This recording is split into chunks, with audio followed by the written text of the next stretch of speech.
अस्सलाम वालेकुम। वालेकुम अस्सलाम। मुझे दुख इस बात का है कि मैं जा रहा हूँ। इस बात का दुख तो है ही, उससे बहुत ज़्यादा दुख इस बात का है कि मिनहाज सर नहीं है यहाँ पे, क्योंकि मैंने बहुत कुछ तैयारियाँ की थी सुनाने के लिए, लिख के लाया था, लेकिन फिर भी मैं सुनाऊँगा। माजरत के साथ मुझे कुछ वक्त चाहिए। सारे लोगों ने हमारे, मैं चाह रहा था कि मुझे सबसे आखिर में मौका मिले, लेकिन फिर भी मैं सेकंड लास्ट में शायद। तो हमसे पहले जो लोग आए हैं सबने हमारे उसातिज़ा का और इंस्टीट्यूट का और साथियों का सबकी तारीफ़ें की हैं, और वो सारी तारीफ़ें मेरी तरफ से भी आप लोग मान लीजिए, मैं उन सबसे मुत्तफिक हूँ। लेकिन मुझे कुछ शिकायतें हैं जिनको लेकर के मैं आया हूँ और वो सुनाना है, क्योंकि शिकायतों का सुनाना भी ज़रूरी है, कुछ तो इम्प्रूवमेंट होती है। तो सबसे पहले मैं कुछ अशआर कहूँगा, इन अशआर से मैं अपनी बात को शुरू करूँगा। अच्छे बुरे की तुमको खबर दे के जाऊँगा, अच्छे बुरे की तुमको खबर दे के जाऊँगा, चेहरे को पढ़ने वाली नज़र दे के जाऊँगा। यारों मैं इस ज़माने का वो संग तराश हूँ, पत्थर को बोलने का हुनर दे के जाऊँगा। इससे पहले कि मैं आप सबकी खिदमत में सलाम पेश करूं, मैं इस दरसगाह के बानी जनाब हकीम अब्दुल रज़ाक साहब को अपनी नमनाक आंखों से इस शेर के साथ खिराज अकीदत पेश करता हूं कि हजारों साल नरगिस अपनी बेनूरी पे रोती है, बड़ी मुश्किल से होता है चमन बे दीद और पैदा। आज मैं अपनी इस अलविदाई तकरीर में कोई ऐसी बात न कहूँगा जिससे किसी की दिल आज़ारी हो, लेकिन आज ये अपना इदारा, अपने असातिज़ा कराम सब तशरीफ़ फरमा हैं, तिब्बे यूनानी के मुस्तक़बिल के सिपाही मौजूद हैं। कुछ बातें ज़रूर कहना चाहूँगा, वो मेरी शिकायत नहीं होगी, बल्कि एक यूनानी के तालिब इल्म होने के नाते एक दरख्वास्त होगी। मुझे आज भी 13 नवंबर 2019 का वो दिन याद है जब मैं हिंदुस्तान के सबसे पसमानदा इलाकों से आया हूँ। बिहार पसमानदा इलाकों में गिना जाता है, वहाँ से बिहार से इस अजीम शहर हैदराबाद में, कि जिस हैदराबाद के चार मीनार की बुलंदी जिसकी अजमत की गवाही देती है। मुझ जैसा एक अदना तालिब इल्म वैस अहमद की हैसियत से बहुत से हम अपने आँखों में बहुत सारा ख्वाब लेकर यहाँ आया था, और आज अल्हम्दुलिल्लाह हकीम वैस अहमद बन करके यहाँ से जा रहा है, और 0 से 0.1 बन के जा रहा हूँ। ये मेरे लिए बड़ी ये बहुत सआदत की बात है। आज अगर जाने की रस्म न होती तो कभी इस इदारे को अलविदा न कहता। मैं जा नहीं रहा हूँ, बल्कि दूसरों के लिए जगह खाली करके जा रहा हूँ, क्योंकि जब मैं यहाँ आया था उससे पहले मेरे बड़ों ने भी मेरे लिए जगह खाली की थी। इस इदारे के दर दीवार से हमें मोहब्बत है, इस कदर मोहब्बत है कि अगर इस इदारे के बाहर अगर कोई इसके खिलाफ कुछ बोले तो हम उससे लड़ सकते हैं।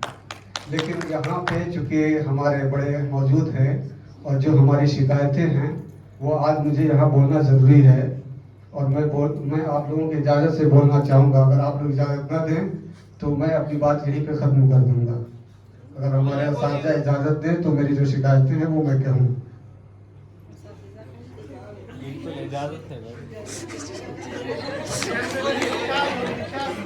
हो सकता है मेरी बातें कुछ तल्ख हो, तो पहले मैं माजरत चाहता हूँ। सबसे पहले मैं जिक्र करना चाहूँगा कि हम जब यहाँ आए, मेरा जब एडमिशन हुआ उसके 3 दिन के अंदर में ही इस इंस्टीट्यूट का नाम सेंट्रल इंस्टीट्यूट से नेशनल इंस्टीट्यूट कर दिया गया था, और मुझे आज 3 साल के बाद ऐसा लग रहा है कि ये सिर्फ वैसा ही है जैसे योगी जी शहरों के नाम बदलते हैं। कुछ मुझे तब्दीली ऐसी दिखाई नहीं दी। ये एक सेंट्रल इंस्टीट्यूट नेशनल इंस्टीट्यूट हुआ, नेशनल इंस्टीट्यूट के स्टैंडर्ड के हिसाब से कुछ होनी चाहिए थी, जो कि अभी 3 साल गुजर गए, और ये अलमिया है कि अभी भी यूनिवर्सिटी में सेंट्रल रिसर्च इंस्टीट्यूट नाम आता है, अभी भी काउंसलिंग में सेंट्रल रिसर्च इंस्टीट्यूट ही नाम आता है। और ये जो बैच अभी आया है सबसे आखिर वाले, इनके व्हाट्सएप ग्रुप का नाम अभी CRIM ही है। तो हमसे बच्चे पूछते हैं, मुझे 3 साल लोगों को समझाने में लगता है कि भाई ये नेशनल इंस्टीट्यूट से सेंट्रल रिसर्च इंस्टीट्यूट से नेशनल हो गया है, और ये भी चीज़ मुझे समझाने में अभी वक्त लग, सबको 3 साल से मैं यही चीज़ समझा रहा हूँ कि देखो यहाँ पे स्किन डिसऑर्डर सिर्फ नाम है, स्किन में पीजी नहीं है। तो मैं उम्मीद करूँगा कि यहाँ पे स्किन में पीजी लाने की कोशिश की जाएगी। और ये लोग जो अभी तक CRIM ही नाम रखे हैं, ये वो ऐसा ही है। इन्होंने, मैंने पूछा क्यों CRIM नाम रखे हो, तो इन्होंने दलील दी कि जिस तरीके से इंडिया गवर्नमेंट आई थी तो यूपीए के सारे प्रोग्राम्स को के नाम को बदल दिए थे, और एक से प्रोग्राम का नाम उन्होंने बाकी रखा, मनरेगा। और उन्होंने ये दलील दी थी कि वो इसलिए नाम रहने दिया कि वो इनकी नाकामी की दलालत करती है। तो ये कुछ मामलों में ये कॉलेज, ये इंस्टीट्यूट, नेशनल इंस्टीट्यूट हिंदुस्तान का वाहिद नेशनल इंस्टीट्यूट है। कुछ मामले हैं जिनमें ये वाहिद है, उसको मैं गिनाना चाहूँगा। एक ये कि ये दुनिया का वाहिद इंस्टीट्यूट है जहाँ नर्सेज डॉक्टर से ओवर मांगती है कि आप ये आए हैं ड्यूटी चेंज करते हैं तो मुझे ओवर दे करके जाए। ये दुनिया का वाहिद नेशनल इंस्टीट्यूट है जहाँ नर्सेज डॉक्टर्स के रोस्टर बनाती है। अब शायद ना बनाती हूँ, लेकिन कभी ना कभी बनाई है। ये हमारे लिए बड़ी शर्मनाक बात है। ये दुनिया का वाहिद नेशनल इंस्टीट्यूट है जहाँ डॉक्टर्स को कहा गया कि आप लाइन लेकर के, अभी भी कहा जाता है कि लाइन लेकर के दवा लीजिए। ये पीजी स्कॉलर्स हैं, ये जो है ना यूजी नहीं है, बल्कि ये ऑलरेडी डॉक्टर की डिग्री लेकर के आए हैं। और मेडिकल एथिक्स भी कोई चीज़ होती है भाई, ये दवा लाइन में लग के लेंगे और इनको कहा जाता है कि रजिस्ट्रेशन तुम लाइन में लग के आम पेशेंट की तरह करो। जबकि अभी निहाल कुछ दिनों पहले एम्स में गया था अपने फादर के ट्रीटमेंट के लिए, और इसने उसके फादर को 3 महीने पहले का नंबर मिला था। इसने ये कहा कि मैं पीजी स्कॉलर हूँ, यूनानी का स्टूडेंट हूँ। यूनानी के सिर्फ नाम पे उसको तुरंत अपॉइंटमेंट मिल गई थी एम्स जैसे इंस्टीट्यूट में, और इस इंस्टीट्यूट में 3 दिन के अंदर का उसको अपॉइंटमेंट मिल गया। और इस इंस्टीट्यूट में हम लोग कहा जाता है कि लाइन में लग करके दवा लो। ये बहुत ही शर्मनाक बात है।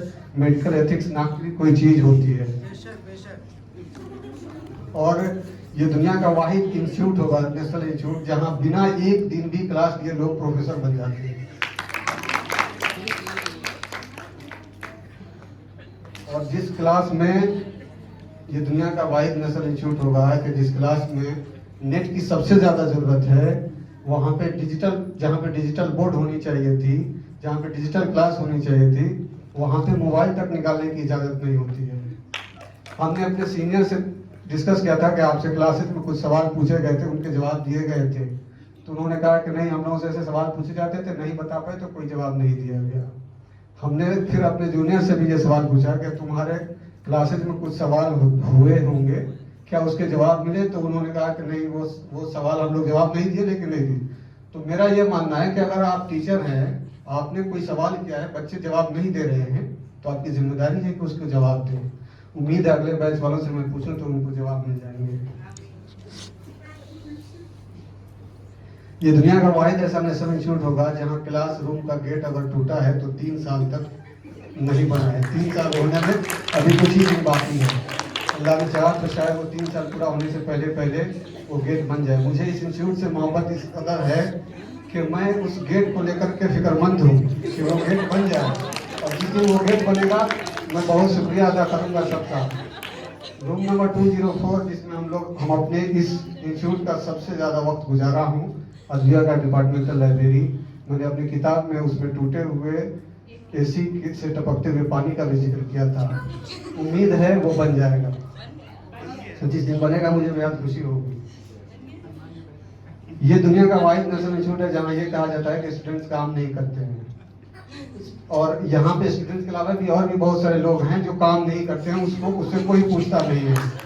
हमने ऐसे भी यहाँ पे देखे हैं कि पूरे साल में लैब नहीं खुलते हैं और बच्चे जाकर के लैब खोलते हैं। तो मेरा ये मानना है कि अगर काम करने वाले काम नहीं करेंगे, आप बच्चों के लिए नसीहत है कि अगर आपकी जो जिम्मेदारी है, आप अगर आपकी जो काम करने की जिम्मेदारी, अगर आप करने वाले काम नहीं करेंगे तो आपको नहीं करने वाले काम करने पड़ेंगे। मैंने देखा है लैब वाले को किचन में काम करते हुए। हमसे पूछा गया था एक बार कि आप सीने पे हाथ रख के ये बताइए कि आप जो काम कर रहे हैं, आपने यहाँ पे जो काम किया है, आप उससे मुतमईन है कि नहीं। मैं आज ये पूछना चाहता हूँ कि आप लोग सीने पे हाथ रख के बताएं कि यहाँ पे जो माहौल है, जो पढ़ने पढ़ाने का माहौल है, क्या ऐसे माहौल में, ऐसे इंस्टीट्यूट में आप अपने बच्चों के दाखिला कराना चाहेंगे?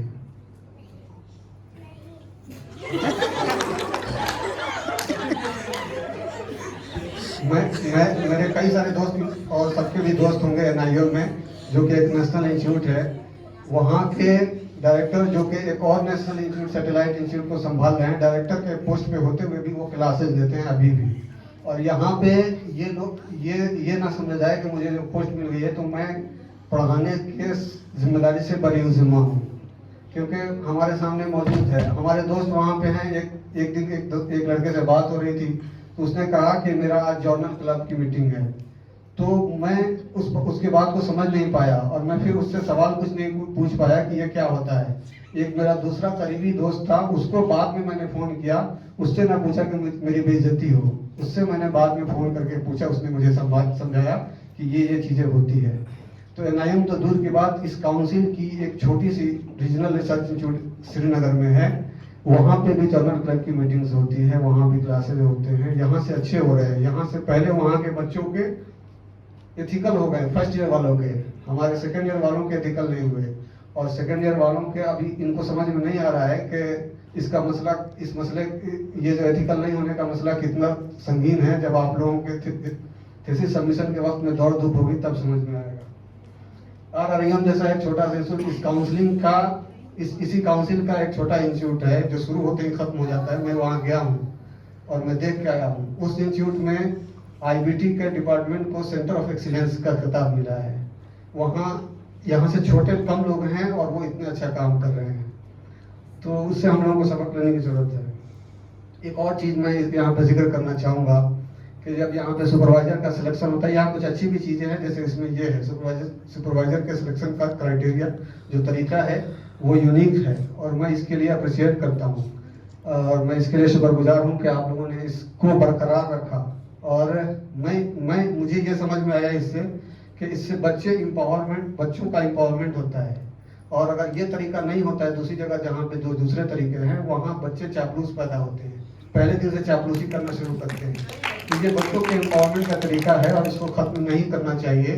जो खत्म करना चाहते हैं वो उनको अपना मुहासबा करना चाहिए कि आखिर बच्चों के मैं फर्स्ट चॉइस क्यों नहीं बन पा रहा हूँ। और मैं ये जिक्र करना चाहूँगा कि हमारे बहुत सारे जूनियर्स ने बहुत मोहब्बतों से ये महफिल सजाई है, तो मैं उन सबका शुक्रगुजार हूँ कि आप लोगों ने ये दावत का इंतज़ाम किया, पार्टी का इंतज़ाम किया। और इस मौके पे मैं ख़ास तौर पे अब्दुर्रहमान नहीं हैं और डॉक्टर अशफाक साहब, इनका जिक्र करना चाहूँगा। और भी जो लोग जिन्होंने बहुत दावतें दी। गाँव में हमारे यहाँ ऐसे होता है कि जो लोग हज पे जाते हैं तो 2 महीने पहले से ही दावतें लोग देना शुरू कर देते हैं। उसी तरह की फीलिंग यहाँ आ रही थी मुझे 20-25 दिन पहले से ही लोग जूनियर्स ने मोहब्बतों में दावतें देना शुरू कर दिए थे। और जिन लोगों ने दावत दिया उनका बहुत बहुत शुक्रिया। टीचर्स ने भी ईद पे, बकरीद पे दावत दिया, जो नहीं दी उनका भी शुक्रिया। और आज मैं इस मौके पे जिक्र करना चाहूँगा वसीम का, जो पाया बहुत अच्छा बनाता है, उसमें पाया बना के हम लोगों को खिलाया। बस मुख्तसर ही है, वह आखिरी लम्हा है। मैं इस मौके पे बच्चों के लिए, जूनियर्स के लिए और जो सिंगल हमारे कुछ जूनियर्स हैं उनके लिए कुछ अशार है। एक मूवी है, मैं आप लोगों को रिकमेंड करूंगा आप सब देखें, टीचर स्टूडेंट्स का। उसमें बहुत अच्छा रिश्ता दिखाया गया है, तो वो मैं समझता हूँ कि वो सबको देखने की ज़रूरत है, डेड पोएट सोसाइटी। तो आप लोग भी, मैं रिकमेंड करूँगा, देखिएगा। उसका एक डायलॉग है, मैं आप लोगों को यहाँ पे सुनाना चाहूँगा। ये नसीहत है बच्चों के लिए कि we don't read and right poetry because it's cute, we read and right poetry because we are members of the human race, and the human race is filled with passion, and medicine, law, business, engineering, these are noble pursuits and necessary to sustain life, but poetry, beauty, romance, love, these are what stay alive for. इसी बात को तहजीब हाफी कहते हैं 4 मिसरों में कि तुम्हें हुस्न पे दस्तरस है, मोहब्बत मोहब्बत बड़ा जानते हो। तो बताओ आशिक, सुनना ये ज़रा, तुम्हें हुस्न पे दस्तरस है, मोहब्बत मोहब्बत बड़ा जानते हो, तो फिर ये बताओ कि तुम उसकी आंखों के बारे में क्या जानते हो। ये ज्योग्राफिया, फलसफा, साइकोलॉजी, साइंस, रियाजी वगैरह ये सब जानना भी अहम है, मगर उसके घर का पता जानते हो। मेरे साथ में निहाल है, ये आलिम भी है, तो मैं 3 साल से इससे ये समझने की कोशिश में मैं रहा कि पर्दा क्या होता है, पर्दे का हुक्म कितना है, कहाँ है, क्लास में पर्दा, क्लास से बाहर के पर्दे का क्या हुक्म है, लेकिन ये मुझे समझा नहीं पा रहा महरम क्या होता है, ना महरम क्या होता है।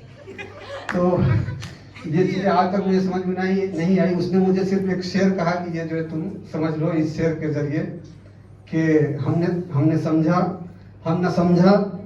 न समझे तेरी नज़रों का तकाजा क्या है, हम न समझे तेरी नज़रों का तकाजा क्या है, कभी जलवा कभी पर्दा ये तमाशा क्या है। तो एक और इसी सिलसिले में एक गज़ल है छोटी सी कि निहाल कह रहा था कि मुझे यहाँ आने के बाद लगा कि जैसे इस कॉलेज में कोई यूनिफॉर्म लड़कियों के लिए वो है, ड्रेस कोड है। तो मैंने कहा कि ऐसा कुछ यहाँ नहीं है। तो उस पर एक गज़ल है कि तुम सरवत को पढ़ती हो कितनी अच्छी लड़की हो, तुम सरवत को पढ़ती हो कितनी अच्छी लड़की हो, मैं जन्नत से निकला हूँ तुम मुझसे निकली हो, मैं जन्नत से निकला हूँ और तुम मुझसे निकली हो, मैं तो जीता हूँ तुमने, तुम क्यों मुझ पे मरती हो। मिस्रों में बात करना तुम आसान समझती हो, लोग नहीं डरते रब से, तुम लोगों से डरती हो। और ये मिसरा जिसके लिए मैंने पूरी गज़ल कही कि लोग नहीं डरते रब से, तुम लोगों से डरती हो, किसने करी जीन्स ममनू मतलब प्रोहिबिटेड, किसने करी जीन्स ममनू, पहनो अच्छी लगती हो। आखिर बस 1 मिनट, एक आजकल वो ट्रेंड चल रहा है उस पे इंस्टाग्राम पे कि कोई एक लफ्ज हो उसको उर्दू में अगर बोलना है तो कैसे बोलते हैं। तो मैं इसको इस पे ख़त्म करूँगा अपनी बात को कि इन इंग्लिश वी से good bye, but in Urdu we से कितनी दिलकश हो तुम, कितना दिलजू हूँ मैं, कितनी दिलकश हो तुम, कितना दिलजू हूँ मैं, क्या सितम है कि हम लोग मर जाएंगे, है गनीमत की असरार हस्ती से हम बेखबर आए हैं बेखबर जाएंगे। अस्सलाम वालेकुम।